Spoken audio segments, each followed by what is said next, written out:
राजकुमार हट जाओ आगे से।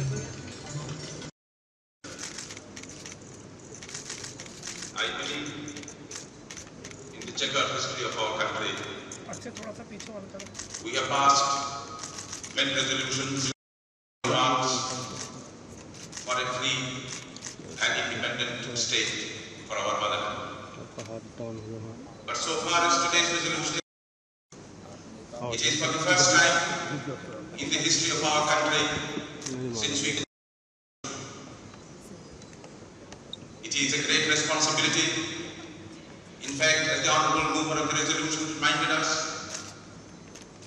it is a solemn and a sacred trust which we Indians have agreed to perform, and we propose to do so to the best of our ability. Bye, Dr. Jaika.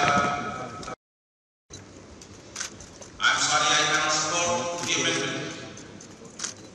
The effect of the amendment practically is